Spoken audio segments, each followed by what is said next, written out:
Hyperdeck. Well, Hyperdeck is just a fancy word for a recorder box.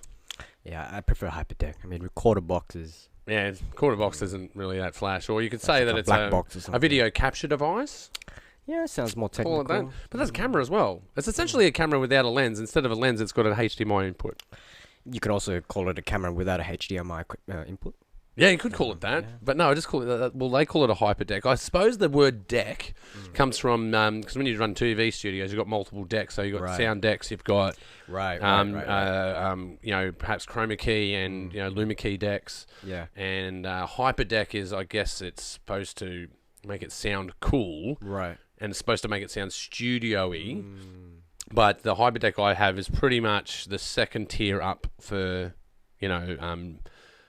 consumer access to podcasting. Yeah, right. So the step above that, you fully... you spend super deck or something? Or? Well, no, you just have a recording deck. It'd just be a video capture deck. Or, okay. It becomes more professional as high, Yeah, well, hyperdeck, I suppose. I don't know. Hey, Misty, can you Google why they call it a hyperdeck? While we're checking this out? I want to know now. That piqued your interest? Or? Yeah, well, what the fuck is a hyperdeck and why do we call it that? Hyperdeck. Why is a hyperdeck called a hyperdeck? Yeah, so there it is there. Actually, you can see multiple versions. Yeah, it's from Blackmagic too. Yeah, my version's that was the one in the middle there. Yeah. Yeah, right. So it has recording, you see it's got the screws on the sides? Yeah. You can put that in the line as well if you want to, Misty. That's pretty cool. Great. So that's mine's nowhere near that flash. But it looks a little bit like the one on the left. If you go, essentially does the same thing, right? Yeah, it does, but that one has more channel inputs. Yeah, there's my one there. That's the second from the top. That's my hyperdeck that I'm running. I'm not sponsored by Blackmagic, just saying.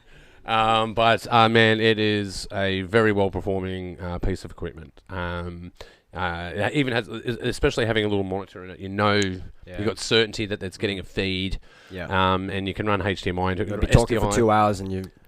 Oh man, that can record with the gear that I've got in there. That I can record, I think 6 hours if I wanted to. But I don't think we're going to do that tonight. Are we, Misty? No. You got the screen to tell you that you're recording too, so. Yeah. Oh, that's it. Yeah. But back there as well, I've also got like a C deck set up, so it's like a quadrant 4 screen, so you can see camera 1, camera 2, and you've got like the feed. Wow. But this is the Pagey Tran Mark 5. This is Mark 5. We're in season 5. Season 5. Yeah, man. You're episode 2 for season 5. Glad to be in. Episode number 99. Just one away from 100. One away. So we're about to hit 100 tonight. But let's just jump in. You ready to jump in? Yeah, I'm ready to jump in. I think we've already jumped in, but we should do an intro anyway. And welcome to the Pagey Train. Today in the studio with me, Vic Tran, director, and really awesome dude. Welcome to the show. Really Thanks awesome for having me. Dude. Dude. Thanks. Yeah, man. It's great to have you. Cheers. Welcome. Cheers. Already had a couple sips. Gotta get that little. We do normally start drinking before the show. We drink during the show and after the show. That is something that goes on. Actually, Misty, have you got a red wine back there? I don't have a red wine. Hello. I have a rosé. A rosé. Must ask, yes. Yeah, well, look, thank you for being in the studio for me today, because this is the second time I've done this show with this setup. Because prior to this, instead of having a hyperdeck, I had another computer record the data, and before that, I had an older computer record the data. No internet search at all, no screen. So, and then hyperdeck. No hyperdeck. And then before that, it was different evolutions of recording to the camera and then transferring it into edit software, editing it. So the whole process. Yeah, whole process. Well, it's based on budget, man. It's budget. You know how as a director, man, it's all budget. It is all budget. You have all these crazy ideas, but if you don't have the budget for it, they're gonna just be ideas. Yeah, that's right. Or they're ideas for ideas, or ideas for scripts. Yeah. Like everyone, I'd love to make a Mars epic. That would be fun. Yeah. Sounds expensive though.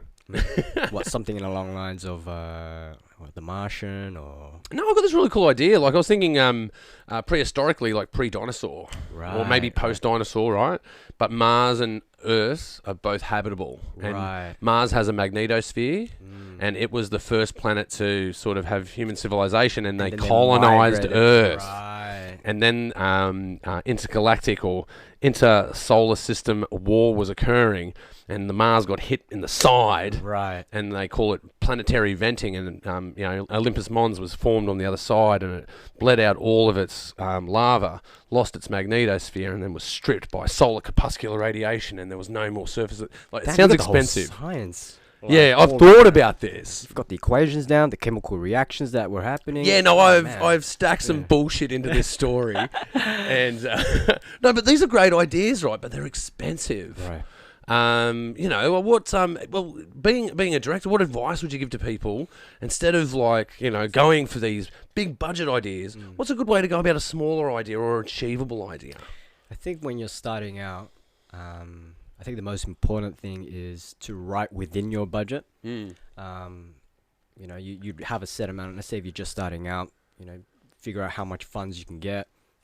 How many friends you can kind of hustle and kind of like, hey, you can drop me a couple dollars here and there, and then write a story kind of based on that budget. You may just have one location, maybe just two, not many actors, you just have to kind of restrain yourself. But I find that having the restraint, like having these kind of restrictions, help you like be more creative. Yeah, they're a bit hardening for you, aren't they? Yeah, it's kind of like when you have yourself like a limitation and you're trying to work around that limitation. I feel like that kind of opens up some sort of creativity.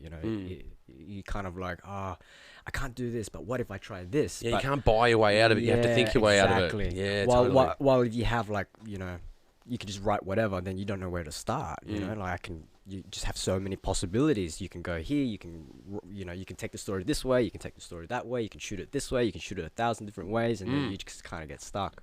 Yeah. But if you kind of like give yourself a bit of a small budget, and then kind of work yourself around that budget. And have a bit of a plan as well, I guess, right? Like, you're at one location. How many shots can you get out of that location? Exactly. See what you can get out of it. A lot of great movies are just shot in one location. You just got to be, be really resourceful with that location, and I think Saw's a good example, right? Yeah, exactly. Like, there's a really cool story behind Saw. When those two dudes were sitting in a bar trying to come up with an idea for a movie, and Mad Max was on the telly. Well, good catch. That doesn't happen to me. It only happens to me. It doesn't happen to guests.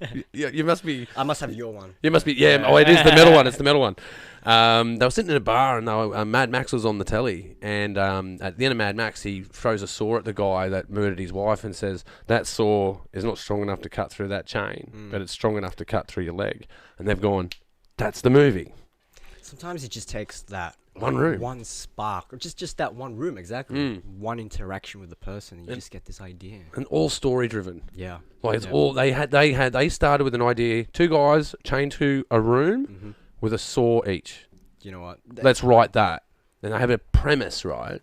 Yeah. You know what? Like, I think didn't he also win the Melbourne Underground Film Festival too? Yeah. They got that's where they got their budget from, and that kind of sprung them, Up I think if the story's right, I think they won that festival, and then they were pitched to they pitched to do a movie to a studio, and they said yes, and they didn't expect them to say yes, and they went to a bar to stress about it. Right. And Mad Max was on the telly, and that's where happened. That's when that happened. Yeah, that's crazy. Isn't that crazy? Sorry, go on. Oh no, but you've got two guys in a room writing a story about two guys in a room that are having the most terrible day of their life. Exactly. Kind of quite opposite to what they're experiencing. Hey, I feel like when you're starting out, horror is a really good way to start. Totally. As a first time kind of director, you're kind of starting out. Well, any genre film, but horror's a good genre film to go to. Yeah, horror is a great genre to start off with because you can make a good horror with relatively low budget. And poor lighting. Yeah, or no lighting, Yeah, and I guess the kind of appeal of a horror is to kind of make the audience scared, right? The story doesn't have to be super strong. The idea of it is you're trying to create this sort of atmosphere, and you can do that through sound. You can do that through a lot of different ways. You can do that through the location that you choose. The kind of in example of Saw, the situation that you're in, two people, chained up, and they've got a saw, and there's a key that you gotta, get, right? But yeah, you kind of get yourself, you put yourself, what am I saying? Put yourself in the horror. situation. Yeah, put yourself in the Yeah. situation. But I think where you're sort of going with it is that horror has an obvious plan, Correct. and that obvious plan is to scare somebody. Yes. Yeah. So you know what the plan is. So when you do a drama, what's the plan? Yeah. Especially with the drama, there's so many kind of You really need to figure that out. yeah, the interrelational, personal like relationships that you have. Like it's got to feel real. You know, a horror doesn't have to horror doesn't have to be real, right? You just have to. It has to be real enough to scare them. But with a drama, you know, if you're, you know, if it's superficial, then Sounds expensive. yeah. Drama, you I need think- drama. You need good actors. I think. I think that's almost, the hidden message in this podcast tonight. Is it sounds expensive. Yeah. Yeah, we should look at the budget for that. No, but certainly writing, man, story-driven things. I think sci-fi is a good one to do as well. Not like obviously space sci-fi. Yeah. But I think certainly like post-apocalyptic sci-fi is totally achievable on a budget. Yeah. And or near future sci-fi. Yeah. Yeah. Because that's also got these premises that are real, like obvious, I should say. Like when you look at a horror film, you see someone light a cigarette in a horror film, you know straight away, oh, that's a dead guy. Yeah. Two people making love on the film, they're dead. They're dead. They're Yeah. dead because you know. It's a death flag. You know. Yeah, that's You've it. seen it 1,000 times. I know this guy's gonna die. Yeah. Oh, dude, that's a mad name for a band, Death Flag. Yeah. I like that. Yeah, it certainly is because it has that formula. Exactly. And there's these tropes that are commonly used, and they're easily accessible. When you start breaking out of those genre films and going into other films, that's when it gets challenging to write. I agree.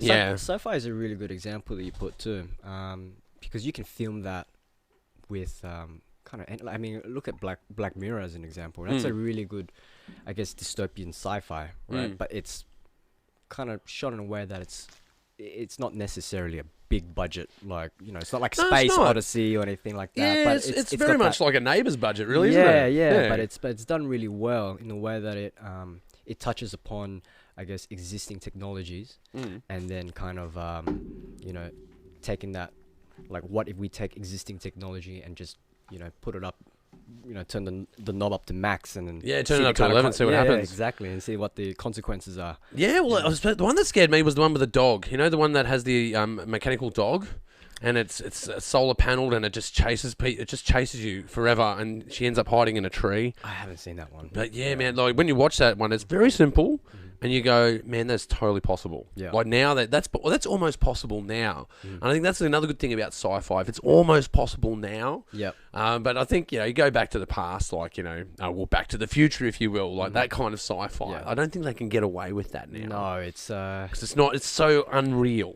I agree. It's a movie that kind of like fits its own time. Like you can't really make a like an old film noir now. People will be wow, they're gonna be bored. Like today's audience, Yeah, will be totally. it's a movie that kind of like fit its like. It would be hard to break through. Yeah. Yeah, yeah. What's a sci-fi that you think kind of stands the test of time? Ooh. Well, because I'm a Kubrick fan, I'd certainly say Space Odyssey 2001. But anyone who watches that is going to say, "Well, I'm never going to get that 3 hours back." I don't know. I Actually, actually really love that movie. I adore that movie. Yeah. I think it's absolutely a gorgeous film. When they did the planet of the Earth planet, right? The planet Earth, if you will. Yeah. The Earth hadn't been photographed in its whole body before that. Right. Because it was released in 1966, I believe. Yeah. And the first time that we went to space and got further enough away from the Earth My was in goodness. 1967. Yeah. Kubrick is really taking the Yeah, visionary. Yeah, he's a visionary. Well, here's the thing, right? You can trace back to way back when films were just being made in like the early 1900s, so like 1910s, 1920s. We even had dreams of shooting a cannon into the moon. You would have seen that footage where Yeah. the bullet goes into the moon and they see the moon people and they fall off the moon, they land in the ocean. Yeah. That was a dream that Yeah. someone had, and that dream literally became a reality. It's mean- still currently reality. Exactly. It's reality now that he's put it on screen, right? So That's it. And these dreams are important. But I guess another access one that is people are definitely hungry for is a music video. yeah. Yeah. Speaking of which, music video award winner. Thank you. At Made in the West, 2021. Gosh, years are flying by. That was last year. That was last year, man. That was COVID year 2. Oh man. Yeah. We're in year 3. So. Yeah, we're in year 3. Year 3 is nowhere near a year 1. No. Yeah. Year 1 was pretty shit. Yeah. Year 2 was equally as shit, but at least we knew what we're in for. Gets a little bit better every year. Yeah. Well, I think there'll be a time we look Till back. you get to high school. Yeah. Oh man, I think if I was 18 in 2020, I'd be pretty pissed off. Yeah. I'd be really annoyed. But you wouldn't know any better though. That's right, I know. But when you became, but now you would. I hate to be 19. Like you'd have the 1 year of like, oh, this is great, and then boom, Nothing. And you can't have it anymore. And you've lost that bit of youth because you can't get it back, right? Yeah, man. Because between 18 and 22, man. I wonder how many people will have like quarter life, like early quarter life crisis, you know, because like they've lost their youths and now they're like, oh wow, we're starting to get that fragment. It used to be a midlife crisis. When I was 27, it was called a sublife crisis. Sublife, all right. And now we're going for another fragment. How does that make you feel, Misty? Pretty good? I wouldn't say it makes me feel old. No, not at all. Keeps fragmenting. Not at all. You know, you're gonna have like some toddlers nowadays. Yeah, toddlers having a toddler day crisis. I think toddlers have a crisis every day, really. Yeah, exactly. Life crisis. Cradle life crisis. I said a decadal. Oh, no, sorry. I thought you said cradle. 10, I'm struggling. I'm having a cradle life crisis. I like that. I think I'm going to adopt take that. that one, Yeah, I think I'll take that. But like making a music video, man, what advice would you have for someone to make it? Was that your first music video? No. That would be probably my second or third music video. Mm-hmm. I think the best part with this music video was working with like people that you know, friends. Mm-hmm. Big shout out to Ian. Yeah, big shout out to Ian. Escandor. Eski. Mm-hmm. Yeah, just working with him was just it just made the whole experience really enjoyable. Yeah, it's, you know, speaking of low budget, it was a really low budget music video as well. You know, we had the help of his brother, his nephew was starring in it. We had his family friends went in it. You know, his sister-in-law was doing makeup. His you know, like we got to enroll people in the idea, right? To get people to come along because you got this dream, right? And you don't have all the money in the world. It comes down to budget again. Exactly. You gotta let people share your dream. You know, like you gotta. Yeah, I like that. Yeah, you can't. You know, get someone to believe in your dream. You gotta let them into your dream. You know, let them be part of the process. You know. And because this was such a friend, like a family and friends sort of music video, that kind of element was already there. You know, I didn't have to convince someone, hey, this is my dream, this is my vision. Hey, come and make this vision alive with me, right? Instead, it's like they all kind of already knew that, and everyone was kind of working towards that goal of trying to make this music video. So, I think you know, working with people that you're comfortable with, people that you have the same sensibility. I think is the most important thing. Yeah, okay. I think that's really good advice. Yeah, certainly. I think products normally turn out better if everyone's happy on set. Yeah, exactly. If everyone gets along, it really transcribes into the content. Yeah, if everyone's on the same page of you know, what you're trying to achieve, you know, and I guess that comes first. As a director, you have to know what you want. You know, if you know, I've had this issue before when you're not really clear with your vision, the final product is not going to come out what you have thought. It's not going to come out like anything because it's kind of like a mismatch of different things put together. So and an intersection of everyone working on it too. You know, it's going to have that effect. Like, as a director, do you get behind the camera much? Are you a cinematographer as well, or you're mainly as a director? I'm starting to transition to just being a director, but I do like being, you know, hands-on. But I do understand the kind of limitations of being both the director and the cameraman. You can't focus on both, you know. And you can't. And it divides your attention. Exactly. And at the same time, if you can get someone who's better than you at shooting the camera, why don't you work with them, you know, and take their help and learn something, you know, through them as well. Because ultimately my aim is not really to be a cinematographer, but I would love to know, you know, the kind of aspects of it. You know, what kind of shots, you know, draw out certain emotions, like what kind of how to achieve a certain feeling through the actual cinematography. Like that's something I want to learn. But the actual operation of the camera, I rather, changes anyway. Yeah. Well, I guess it depends on what device you're working on. You're going to have different platforms that you're working with, and also the type of like content that you're shooting. As well. And that's going to have variations in it as well. So it is a very diverse. Directing's diverse as well in that thinking process. Yeah. But I guess I don't know. I was moving towards more directing and less cinematography, and now I'm sort of swinging back to cinematography again. I guess I've been swinging between the two. I guess it depends what you mean by cinematography. I guess like camera operation is one thing, but cinematography is another. It's another thing. That's a totally other thing. Cinematography and directing, there's I guess there's some overlap, right? I mean, like as a director, do you do the shot list, or does the cinematographer do the shot list? Or sometimes you do, you work on both. Or there's an agreement on there, you're meeting about that. Yeah. In the storyboard, when you draw, like when you get someone to do the storyboard, like, you know what I mean? Like there's just like the kind of area, the cinematographer director kind of area kind of blurs in some aspects, especially when we're kind of involving the camera, right? And the type of shots that you want. Yeah, framing, composition. Like, it could be a director thing, and it could be a cinematographer. Like, I mean, it depends on how the sort of arrangement that they have. Like, it depends on the set. Depends on who's on screen and why they're there and what they're doing, and the working relationship between the director and the cinematographer. Well, that's another one, right? I think being in bands, right? I think there's a strong relationship between like a lead singer and a lead guitarist, right? Yeah. And I think that relationship is very similar in film with a cinematographer and a director. Yeah. There has to be. I said it to someone the other day. I said basically with a cinematographer and a director, you have to fall in love. There has to be a mutual respect. There has to be.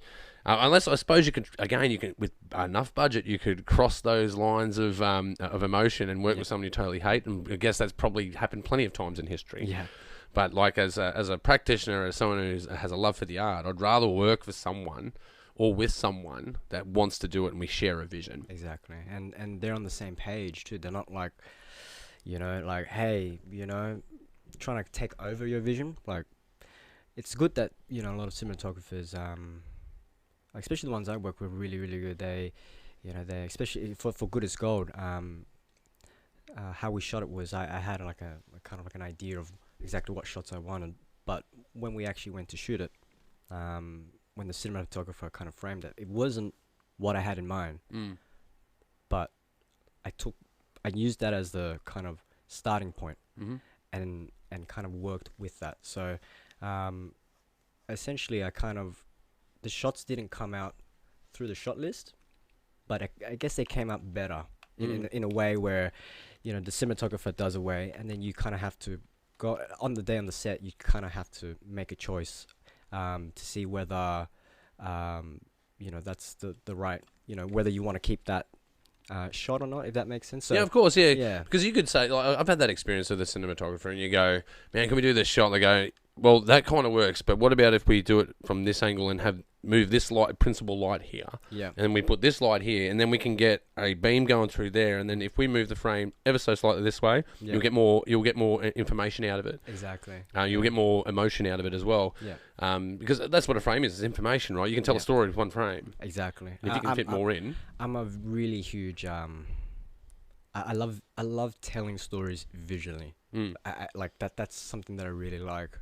It's like with It's Good as Gold, especially like I'm just watching now. Here we go. We're online here. Here we go. There's a lot of like elements that are on the frame that would tell the story. I mean, if you were to pause it and you would look at each of the elements on the screen, there would be something that would tell the story. Yeah, and it's absolutely gorgeous, man. It's so beautifully shot. Like, if, for example, that there, see how the the kind of puppets on the bike. If you were to look at the kind of first frame of the film, you can see that there's a bike and it's got like kind of the badges on the cars, like he likes it.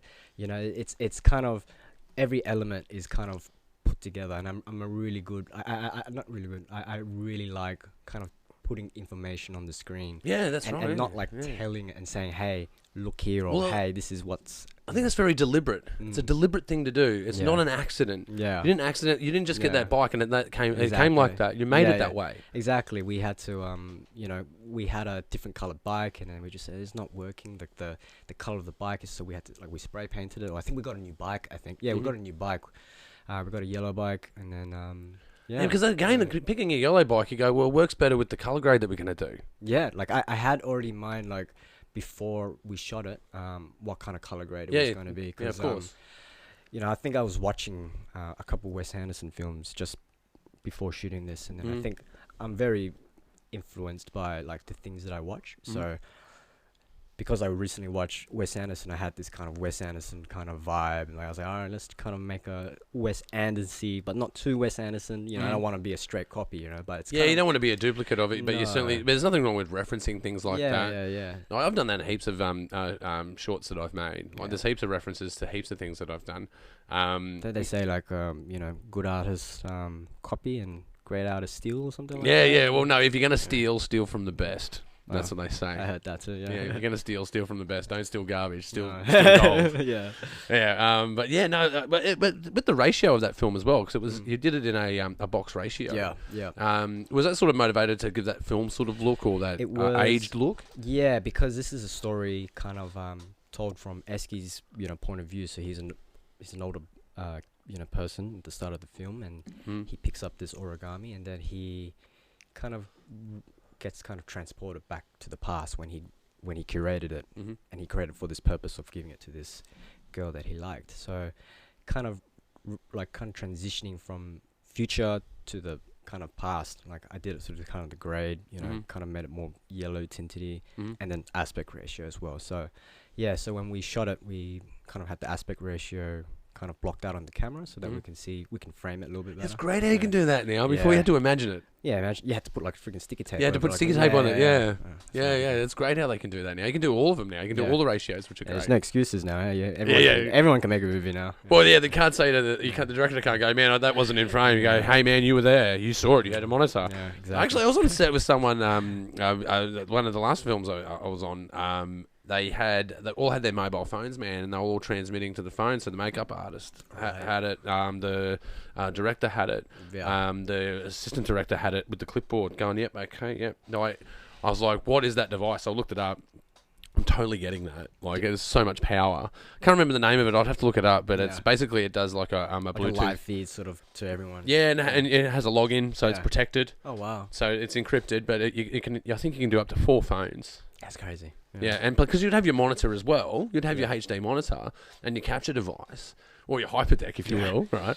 Yeah. Yeah, you definitely. There's so much power, like because when you even like it was the makeup artist that did it for me, because I was like watching the grade, going, oh, they need a touch up on the left cheek. I'm like, that's power, Yeah. because like normally it would happen, and then you you're go, like, oh, we didn't do that. Yeah. And it wasn't picked up because only 2 of us were watching it. Yeah. Having 4 monitors and a main monitor, everyone is looking at what their role is in that frame. Yeah. The makeup artist is looking at the textures of skin tone, Yeah. right? They're looking at shine. It's such a, you know, like It's so powerful. the technology nowadays is making movies easier to make. I mean, it solves a lot of logistical issues. That's the, I guess, the main thing. You know, like there's a lot of with filmmaking, there's a lot of logistical issues. I think that totally. logistical issues is one of the biggest things about filmmaking that a lot of people just overlook. Yeah, well, you know when you've run into a logistical issue, when someone says, fix it in post. Yeah.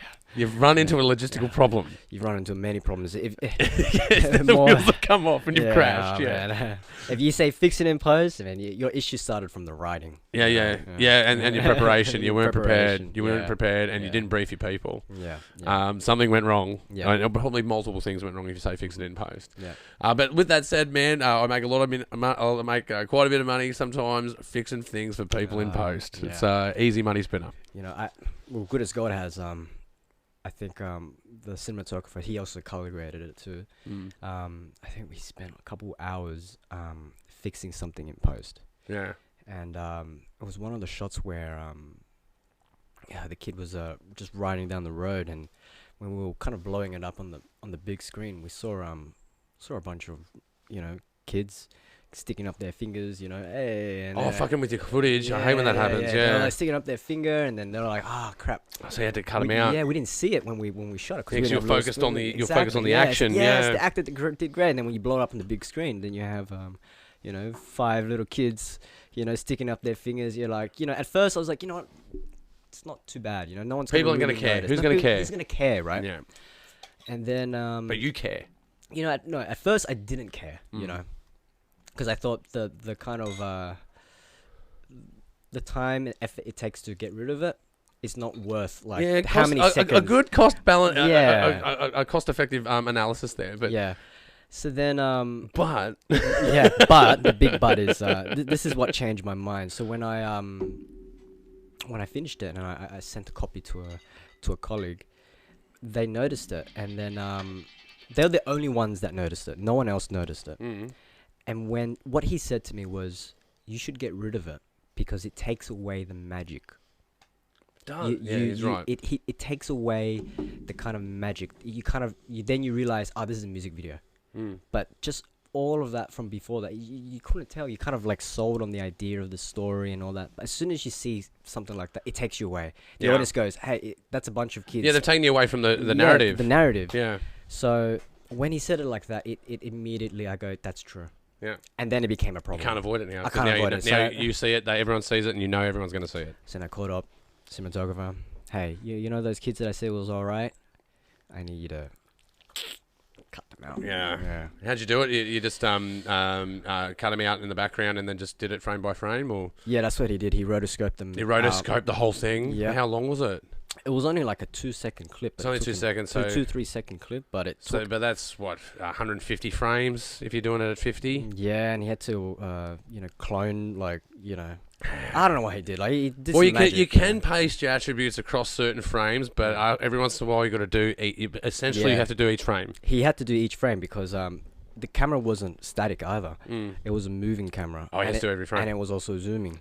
So. Oh wow! Yeah. Nightmare. It was a nightmare. Big shout out, bro. That's a lot of work, bro. That's a massive big shout that's a lot out of to you, work. Jason. That was It's really a lot good. of work, Yeah. man. A lot of work for just 2 seconds, right? It took. Yeah. I think it took him almost a half a day just to get rid of. Yeah, man. You would have had to engage it, disengage it, and re-engage it. Yeah. Because when you're doing rotoscoping, man, you're right up in the screen. You have to be right up in it, and it is quite intense. Yeah, I couldn't do it. I edited the music video, so I can do editing, but I can't do rotoscope. I can't do anything that requires you to sit down and do it frame by frame. I can do it, but I won't do it. Yeah, I can't do it, and I won't. Or maybe I can't do it because I won't do it. I won't do it. I can do it, but I won't do it. My team knows when we're doing graphics because they can hear me swear.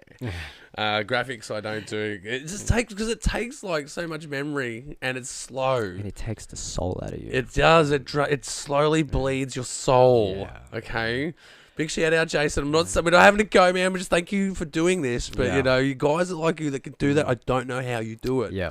Like they love it. I think there's a bit of like sadistic qualities to them. I think like to be able to just sit there and go, Well, here we are praising it. 150 frames, man. You just did 150 frames of work to get rid of all that while zooming and in motion. Fuck. Like, fuck yes, I just did the first frame. All right. Another 149 to go. And then when you play it out, it's like, oh, it's a little bit wonky here. It's I gotta do the warp stabilizer, gotta do this and that. I'm like, man. One of the ones we did, I had a a tripod bag in the background, and it had the branding. It was a Miller tripod. It was right in the background. You can see it right next to him. Any filmmaker that sees that is gonna know that we left that tripod bag in that shot. Yeah. A lot lot of of my, go get it again. a lot of my earlier shorts, they're just like stuff like that. It's just everywhere because I just didn't care. Not. I did care, but I just didn't have. The momentum was more important. Yeah, like to kind of get it out so that I can move on to the next one. Yeah. Otherwise, I'll be sitting there stuck on the same thing, and then release it, and then have the same. It feel like you have the same result. You get the same result. You know, I mean. Of course, you should always put the most effort into, but when you're starting out, putting the most effort into a film when you're like, it's going to be rough. Yeah, it's going to be rough when you first film. Man. Exactly. When you're starting out, I think the most important thing is just to make things. Finish it. And I have that issue. I think the biggest thing. Finishing it is the biggest thing, man. Yeah. I got to say, like, talking to 100 artists, right? 50 of them wouldn't have finished it. Right. They just go, oh no, I just won't finish it. I'll just put it away and I'll leave it there forever. And like, you put all this work into it, you didn't finish it, man. You should totally finish it. Finishing, like I think that's one of my. It's the biggest fear though in the whole production is finishing the project. Actually, I have the opposite problem. Yeah. I have no problem finishing a project. I have a problem starting. Oh, Getting started. Yeah, I have a starting problem. Yeah, I have a starting problem. I need a so- starter motor. That's what I need. A starter motivation. Yeah, I have a starting problem, But once I get started, like, for me, the joy of it just keeps me going. Like, I want to know what happens next. Like, I Yeah. want to know how this project comes out. I want to know what the final project, or when you kind of get giddy, like, oh, I like this little part. Like, I love, it's just something so, like, small. Like, the audience won't see it, but when you kind of replay it back and forth, I love it. And then the more you kind of do, the more kind of like moments you get through that kind of process. You kind of like, oh yeah, I want to keep finishing. But when you're starting, none of that happens. You just kind of like, I need to do this. Yeah, it's kind of like getting laid for the first time, man. It's not going to be. It's going to be a fantastic experience, but it's not going to be the best experience of your life. So, but you've got to start to learn, right? Yeah, and you've got to start somewhere. Yeah. And I guess another thing is don't be precious. I think that's another sort of thing that you're tapping into there is don't be precious. It doesn't matter that the bag was in the background, man. People aren't going to notice it. Yeah. And if they do, who gives a shit? Yeah. I had one mate that said, continuity is for pussies. Yeah. Like, I agree. I mean, like, because you lose the momentum. you're not making a Hollywood film, You're making films because you love it, and you're also trying to get better, essentially. Like you're just like an athlete. You gotta do the runs. You gotta keep doing, your exercises and stuff like that. You gotta keep making. Yeah, you gotta do your cross training, man. Yeah, you gotta keep making them. And if the continuity is stopping you from finishing it, then Yeah, and you don't have your priorities right. yeah, exactly. The priority should be finishing it. Yeah, you're doing yourself a disservice, and the people that are going to watch it, like, now that you're not finishing that kind of, no one's gonna watch it. No one can see the work that you've put in, right? Well, that's the other thing that people don't do. The other 50%, a quarter of them won't release what they finished. That's the other one that spins me. I'll go, you did all this work, you finished it. Yeah. You won't release it. Yeah. You're worried about what people think. Because I've got all my content from start to now all online. Like I won't take my shitty content down. I leave my shitty content there. Me too. I like seeing, like, I like seeing where it started. Even if like, a potential prospect person come across my page, I would like them to see where I started off with. Like, I would like them to see, hey, this is where I started off here. Watch this, and now watch. Watch what I do now. What I do now. Yeah. Like, I wasn't always like this. Worked my way up. Well, another way I think about it is people that go on trains and they see graffiti done in pen, right? They go, oh, someone's tagged this train. They go, that's awful. And then they'll be going on the train, and then they'll see a mural. They go, that's beautiful. I'm like, but they're the same thing. Yeah. That the person that's doing that wants to do that. Yeah. But you can't do that unless you start doing that. Yeah, that's so true. You may like beautiful graffiti, but understand Yeah. that the beautiful graffiti comes from a dirty place. It comes from a Exactly. dirty graffiti where it isn't good. You gotta do them guerrilla films, and you gotta do them films without the permits. You gotta, Oh man, I've got a little bit of Yeah. experience with that. A little bit of experience without the permit thing. I got to start getting more permits. Yeah. Hey, we all gotta start somewhere, right? Oh man, I love guerrilla film. Guerrilla filmmaking is my favorite filmmaking. Yeah, it's Because you're not just in a film crew. You're in a gang. yeah. It really feels. You're in the geekiest gang in town, but it's nonetheless a gang. I love it because there's a sense of spontaneity to it. I guess I'm still trying to learn what kind of director and what kind of filmmaker I am. I still don't know. I'm just making Finding stuff. voice is a big journey, man. Yeah, I'm still trying to make stuff. I'm going, I like this. I don't really like this. So I might give this one a go. Like, I'm still trying to find my voice. Trying to find my style, so to speak, right? But yeah, like, what was I saying? I'm trying to find my style. Well, I was just thinking about the most guerrilla thing I've ever done. Oh, guerrilla, yeah. Yeah, we're talking about guerrilla films, right? Yeah. We tried to get a permit at the airport, and they wanted like $1,000 for one shot, right? So we said, why don't we just buy tickets to the Gold Coast, go and shoot a scene up there, Yeah. and we'll take the cameras with us in the airport and just shoot it as we're checking in and going through. Yeah. So we shot a scene of a movie. And the good thing about it is the travelators are there, so I've got a tracking shot, man. And they said, "How are we going to?" We mic'd everyone up. Yeah. got it all sorted. Did you have a plan as well, like what shots you wanted? Yeah. Drew a map of what we were doing. Okay, so when we get to here, we do this shot. When we get to here, we do this shot. When we get to here, we do this shot. Even when we got on the plane, we even shot on the tarmac. Yeah. Getting our actor in front of us and shooting him going up the tarmac. Mm-hmm. And then, because we just had to make sure that we look like tourists. Yeah. Look like tourists, and we'll go in clandestine and we'll shoot these There was scenes. like a double layer there. Like there should have been like a BTS like camera. Then Yeah. it would have been a film on its own. Like being like that would have been a great idea. We've got to be civilians here. Where were you when we were shooting this thing? We could have got 100,000 hits on that. Instead of going to the airport, why don't you go to something like more riskier? Like can't. Nuclear base. Okay, Yeah, we're going to go shoot a film in a nuclear silo in Nevada. Exactly. But you got to appear like you're scientists. Yeah, Like, no, you with gotta the have your clipboard, doing an inspection, but Yeah. we're secretly shooting a movie. That would be Yeah. pretty cool. But the movie's about you shooting the movie, so the BTS is actually the main camera. Ah, good. So- I'm the star. I'm Yeah. really liking this idea. Hey, man, where can we find you online? I go by Cineverse. Mm-hmm. Yeah. But yeah, it's just So you can just type in Vic Tran and find you online? Vic Tran filmmaker? no, you probably won't. No? Just probably a lot of Vic Trans and probably a lot of Vic Trans filmmakers as well. But I go by Cineverse. But yeah, I'm just a amateur filmmaker doing it for fun. Fly by the seat of your pants filmmaker. Yeah, like I do it because I love it. That's I think that's the best reason Yeah. to do it, man. You can't. Don't get me wrong. When you get paid jobs, it's great. I think actually, well, for me, the other thing that distracts me from doing art is paid jobs. So you can't do everything at the same time. and you can't live without money. Right? can't turn You down money. You can't eat, right?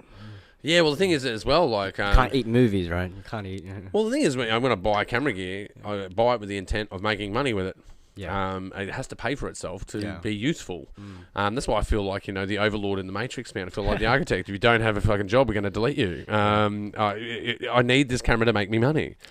Speaking of job, like, for me, it's such an interesting kind of conversation because I struggle between should I quit my day job to become a filmmaker full time so that I can, Big do question. Massive and, question. and do the thing that I love. But at the same time, if I'm making movies, I have to. If I'm making money through the work that I do, I don't want to be shooting weddings. I don't want to be doing event coverage. I want to be shooting narratives. I want to be shooting, but no one's gonna pay you to shoot a narrative, right? No. You gotta pay. It's possible, but so is winning the lotto.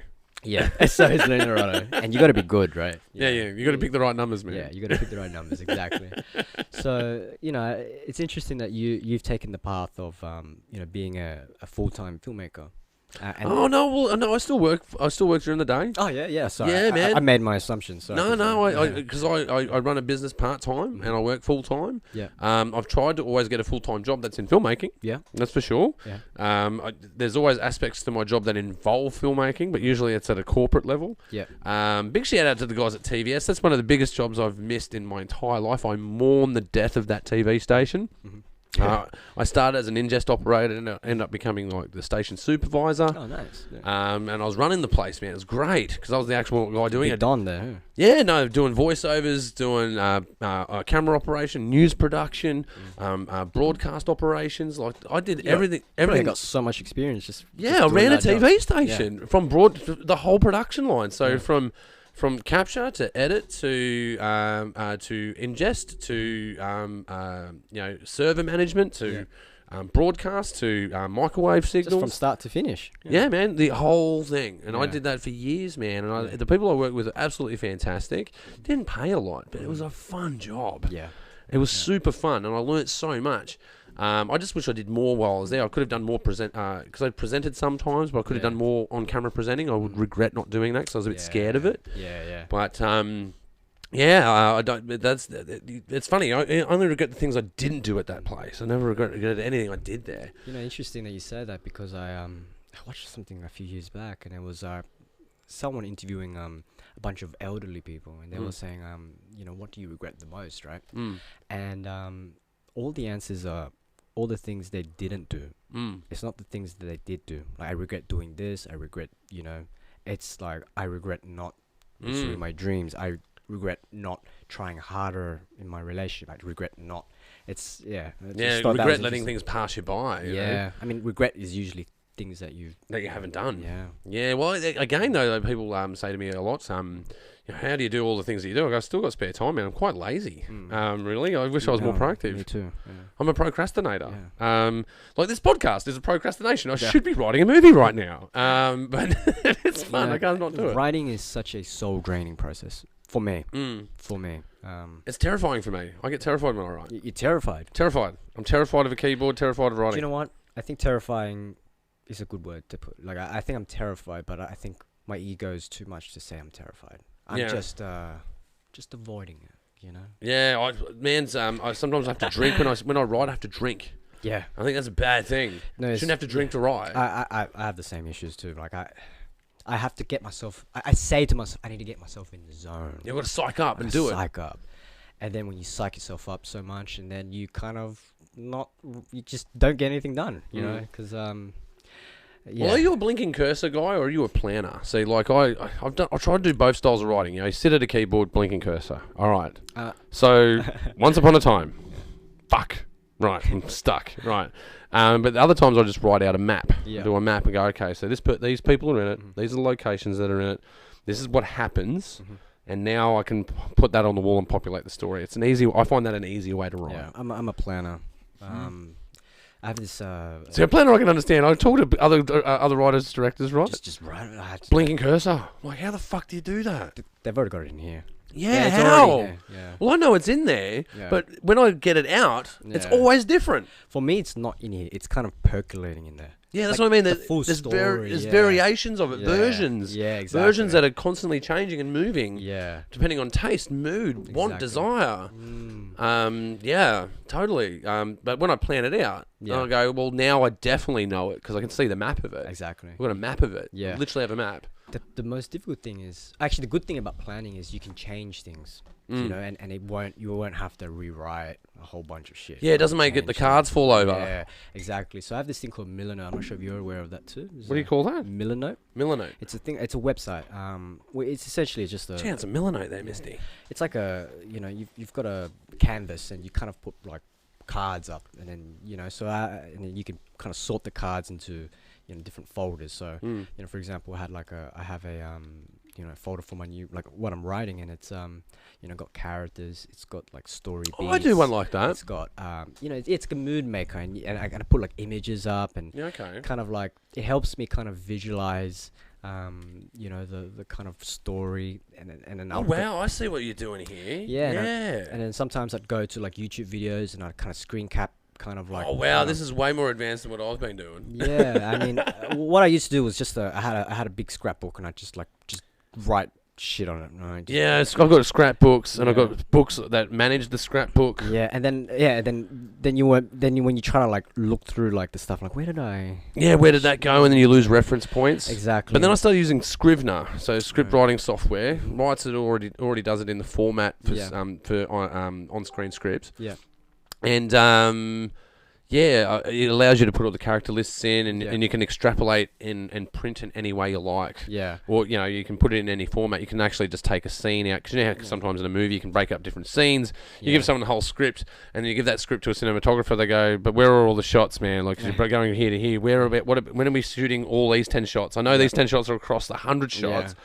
But aren't we just shooting these 10 shots in one place? Yeah, you need to schedule it after. Hey. Yeah, that's what I mean. Yeah. That's why like Scrivener allows you to pull out the data for scheduling. Yeah, it's very powerful. But that looks amazing. I think that's really good for, I guess, like pre-writing, like before you're actually writing, you're just trying to map things out. It's also good for like the music video. I used it as well. Like I would, have a folder full of different music video references. Different kind of looks that I had. I had a folder for the story, a folder for the locations, and here the kind of the photos that I took of the location. The props that I needed. Here are the photos. Here, and the good thing is you can kind of send the link to other people, and other people can kind of see, what's up. Yeah, it's open source in that way. It's open source, yeah. Yeah, I guess as well. Another one we use is Trello. Trello was pretty good. Trello, yeah. Yeah, because then we can organize as a team, and we can edit in real time. The team that I work, they're absolutely amazing. The Made in the West team and what they do with Misty and Jay.